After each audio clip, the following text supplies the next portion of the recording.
it up a notch. G'day teachers and welcome to Take It Up a Notch. I'm Rach, your curriculum guide, here to help you connect tech to powerful learning. And I'm Claire, your tech guru, ready to demystify the digital world for your classroom. We are so excited to empower you to bring e-learning tools to your teaching practice. All right, so what are we featuring today, Rach? This is one of my favourite things, and it's one of those things that you see, well, I saw, when you're scrolling through whatever social media app you're addicted to, and you're just scrolling through, and I kept seeing ads, and I was a little bit unsure, but I gave it a go, and I'm so glad I did. That is the Makedo. Ooh, so I guess today's something a little different. So we're not talking about a website or an app. We're actually talking about a tool that's as low-tech as it gets, but we can be clever with our digital integration with it. Absolutely. And it can lead to incredibly rich learning experiences. Yes. And so we've got a good question that helps tie it in from a teacher who needs a little bit of help with something similar. Nice. I have just been asked to create a unit with a Repurpose It theme for Year 3 and 4 design technologies. I have not been able to source anything and really don't know where to start. Does anyone have an idea they could share as a starting point for me? Well, that's actually a really classic teaching challenge, and you've landed in the right place because Makedos are designed for exactly this kind of project. They're all about turning everyday waste into fantastic new creations, which is the perfect starting point. So Makedos, they're essentially a system of durable, reusable connectors like screws, hinges. Hinges are new actually, but mostly screws, designed specifically for working with cardboard and other recycled materials. And it also then comes with matching screwdriver and a little saw kind of knife thing. And I say knife. It's safe though, hey? Super, you can rub it up and down. Because we've had to on your play with hand. them before, yes. And it's so fine. Yeah. You can't hurt yourself with it. It's maybe a bit scratchy, but it's fine. And there's also, wouldn't know what to call it. I should have looked these things up, but it's like you poke it in the cardboard, don't you? In that bit. So the screwdriver, all of the things have these like a pointy end so you can like stab a hole into your cardboard so that then it's really easy for your screw to and that's go like in. your little screwdriver like to twist it on. Or to get them out. Yeah, nice. Yeah, so it's just essentially for connecting cardboard when you're creating, which is, you would have all done this. Every teacher's done it. I was about to say this. You say it, Claire. Look, we all have been there. We all love a cardboard project. Kids bring in boxes. Our other love of making props for a school performance, a musical or a play, and then trying to cut the cardboard with a classroom pair of scissors is, one, a bit dangerous, and two, and you got a line of kids and you're trying to your hands sore from hacking through the cardboard. Yeah, or then you've got the other option, and I've done this where I've brought in box cutter, but you've got to be so careful. You can't leave that lying around. You've got to do it away from the students, and that's not practical in the middle of a lesson. And these things, what an awesome solution. And they work really well. We've played with them, and yes, they art the cardboard amazingly well. Yeah, so I bought them at first for my own kids to test them out. And at that point, I think my kids were 5 and 3. Wow, really young. And they still use them now that they're a few years older than that. But they could use the saw through a fruit box because we get our fruit. Oh, they're thick. Yeah. From a really wonderful farm gate place near us. And every week we get a new box to make into something new at our house. And the saw could get through that. So, yeah. Really How impressed. good's that? Because I even recently, we had to make a BookBot robot for our classroom, and I brought in my glue gun after hours, of course, just to get this use thing. glue guns with kids. Oh, yeah, you do? Yeah. Oh, I have for, making wakakiri props and things, but yeah. But we used a lot of tape as well. So these, imagine if I didn't even think of this stuff, to have the screw just to connect the two pieces of cardboard together would have been, Yes. So I can't recommend them more highly because they're so easy to use. Kids enjoy using them. There's zero learning time. You just are like, oh, look, here's some stuff, and they'll go out. It's very easy. Well, I guess the tool here is really the combination of the physical kit of the Makedos, but just their mindset as well. It's empowering the students to become the creators and not just giving them stuff to make and that's it, following a path. They then have that power, whatever they want to imagine and create, which I know you love, and your children are amazing at this. I only just saw your son's amazing invention just earlier. Every week Claire gets to see a new invention. I love it. And then, but with stuff that would just get chucked away. How cool is that? Yeah. It is very cool. So how can people find these and use them? Oh, good question. So I just order them online. I know some of the educational suppliers have them as well because they come in a variety of different sizes. You know, just get like a taster kit if you're new to it and you just want to give it a try out, all the way up to, now I thought there was a classroom kit which was more for like 30 kids. And I couldn't find it doing a quick search before we started, but a couple of $100, I think it was 200 and something, got That's you pretty good though. a kit for say 12 to 20 kids. Oh yeah. Just get a couple of those. Yeah, and you can either go direct to the suppliers, just Google Makedos and you'll find it. It's an Australian company. The website's really good because you can see there's other tools as well. I love that one. It's sort of like, how would you describe it? And you can it scores. Yes. It does the holes moving along. So you can fold really like easily. Like a pizza cutter, but that's right. Puts holes in it. Yes. Yep. And if you look on the website, there's some really good testimonials and videos of it in action, which is really and cool. Good ideas to give you a little bit of a boost. Yeah, definitely. And I might put in there that we have noticed that there's been a knockoff.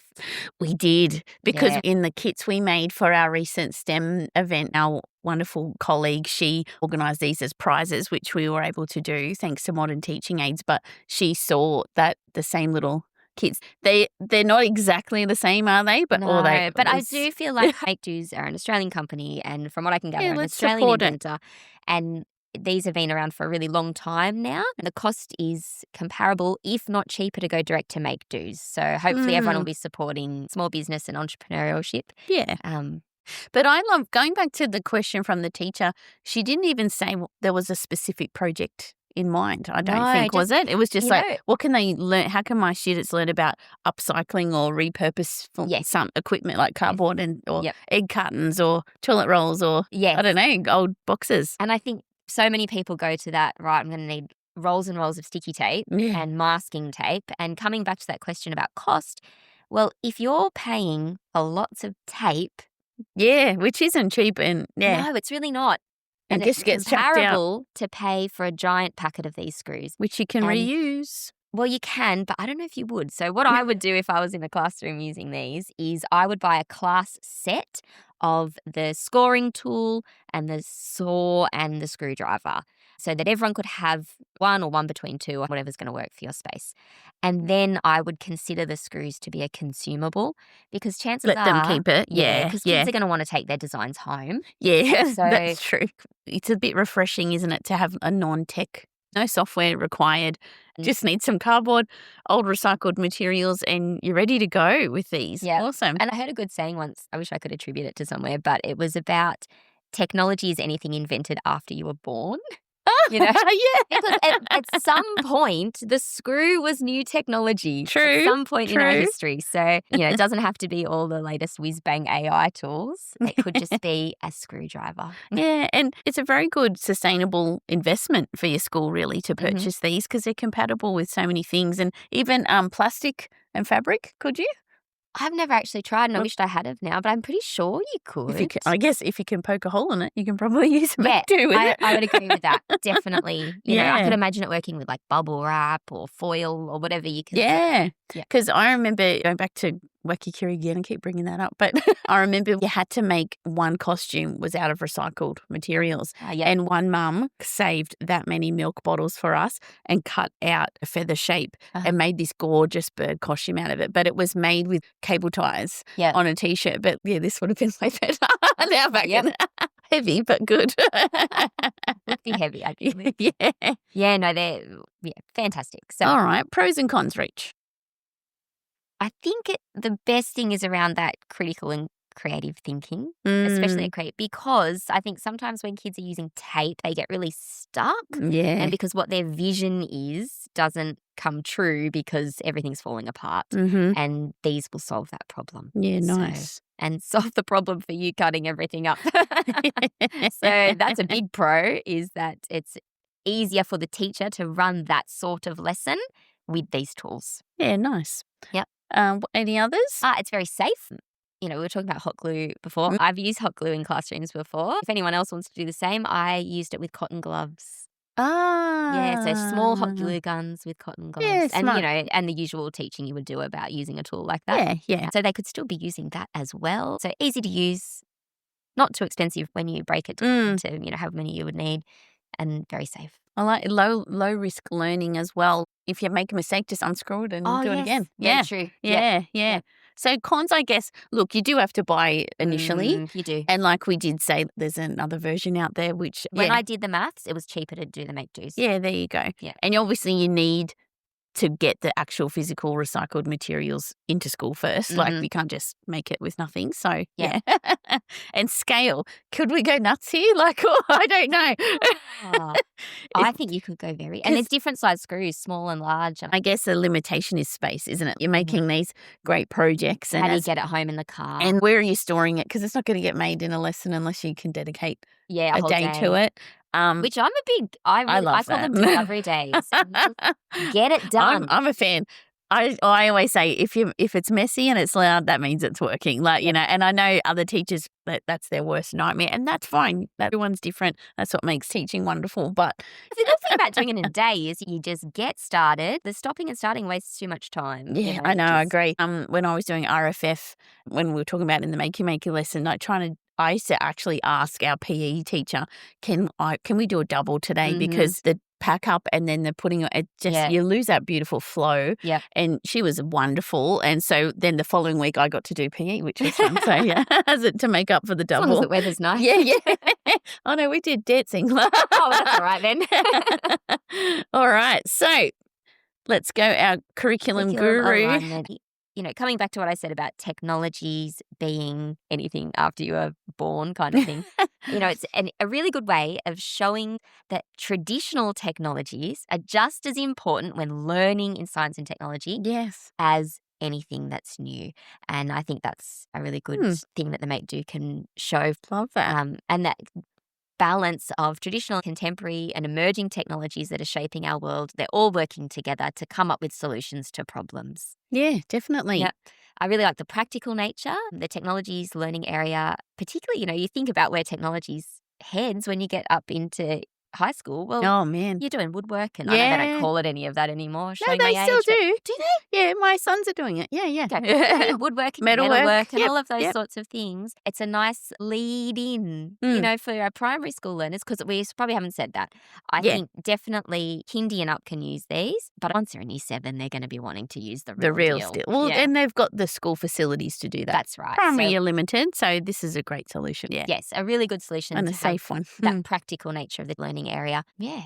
Yeah, cool. So how can we tech it up a notch with a low-tech tool like this, Rach? Oh, well, we've come up with a few different ideas. Of course, there's how you're going to track your project. And I really like the idea of a time lapse on this. Yes, if you have I a love few doing different that. cameras set up around, or Yep. if the kids had their own devices and they could set up a time lapse of how their build was going. Yes. A really fun way of documenting the process. And I thought a really cool idea too for the design element. They could use a digital tool to design it first. So they could use a simple sketching app like Procreate, or I love Google Drawings. I could do a whole episode on Google Drawings because it's such an underutilized tool and it is great. And when I did projects with the MakedoMakedo, I got the students to design it first on drawings, like I linked it like a template, and they loved. It took them a while to get the hang of it, but it was such a good learning in itself. You know what it just made me think of? On Lego Masters, how they often will design on, I'm sure I've seen them on tablets. On a tablet, yes. You could even show a little snippet of that and be like, designers use these sorts of tools. I can think of my favorite badge company, Jublium. Oh, yes. Yeah, I'm sure I've seen her do her artwork on a tablet as well. Yeah. So, you could have a few examples of how people use digital tools to do their designing, and you can too. Yeah. My brain always thinks, well, you could have your initial repurpose it project with cardboard and with the Makedo, but then could you then integrate it then with a digital tool after, like to get it to go that next step? You know what I'm wondering? I don't know if it exists. Sorry, listeners, I do this all the time. It's just capturing our conversation. I wonder if once you built it, if then you could upload it into some sort of AI because I feel like, is it maybe Gemini or Google has a new AI tool maybe? Can't remember. Say you'd made a car and you uploaded it in and then said, well, put my car, but make its wheels turn and driving and do a background for racetrack. Or Whisk. Yeah. Oh, there you That go. AI experiment in Google. Oh, that's maybe You that's can what I make was thinking little of. like videos from From content a and thing. stuff. Yeah. Like upload your picture and then adapt Yeah. the prompt. That would be really cool. Oh, see, it come to life. But I was thinking back, I did a diorama with MakedoMakedo, so you could connect it using to the Yes, I MakedoMakedo think and get it to MakedoMakedo. connect. Like, obviously, you might have to add some foil to it or something to make it. And then it's obviously the plastic and the cardboard's not going to conduct, but then you could get it to link in with what you're learning about and what you're or describe the features of your upcycled project. Yeah.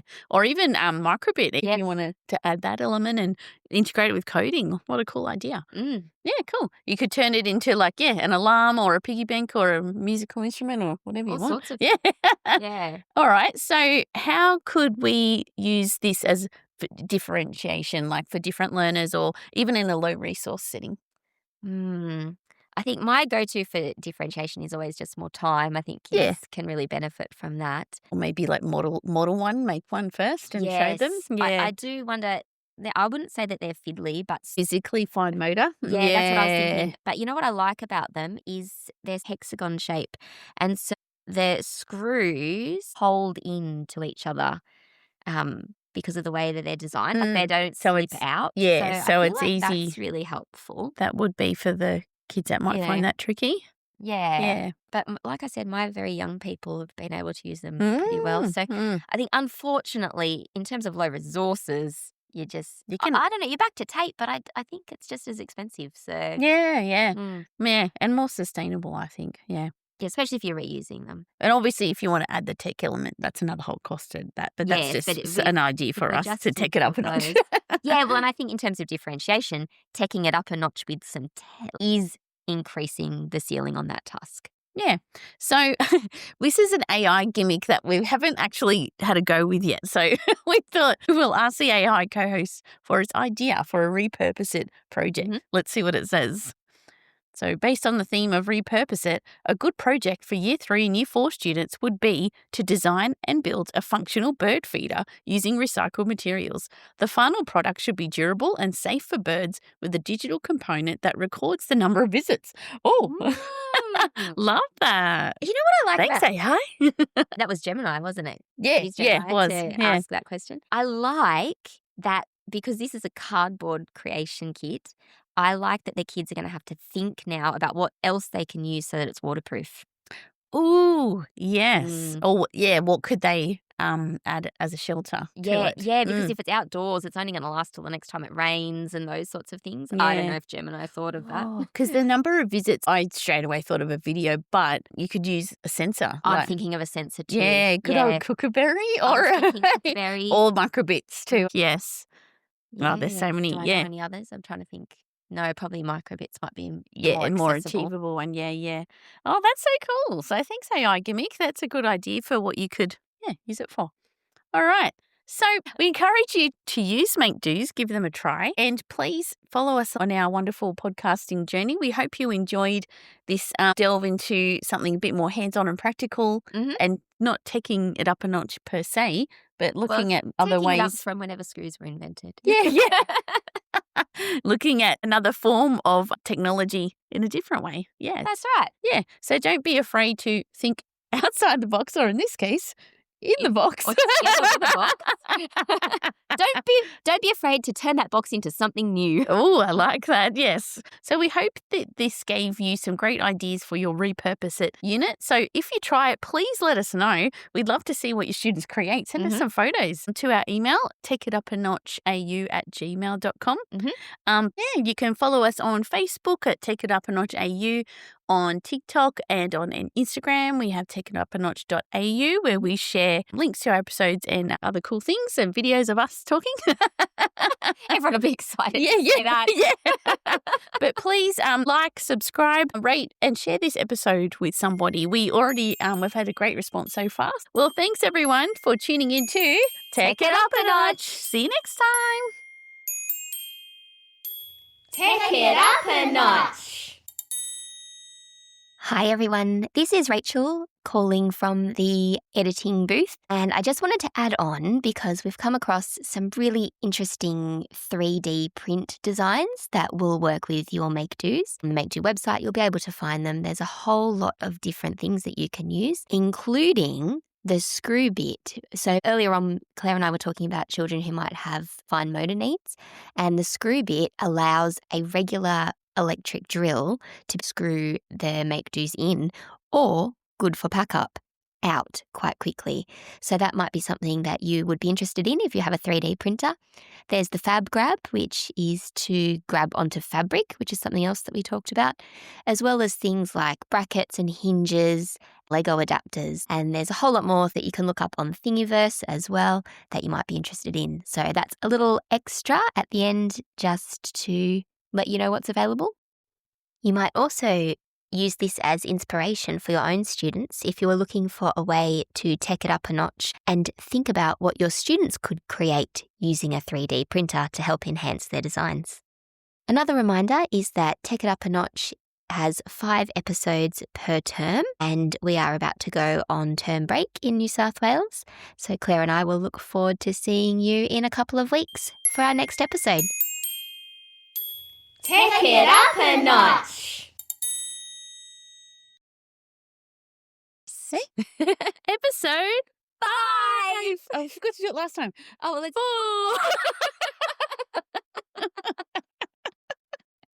All right. All right. Go. All right.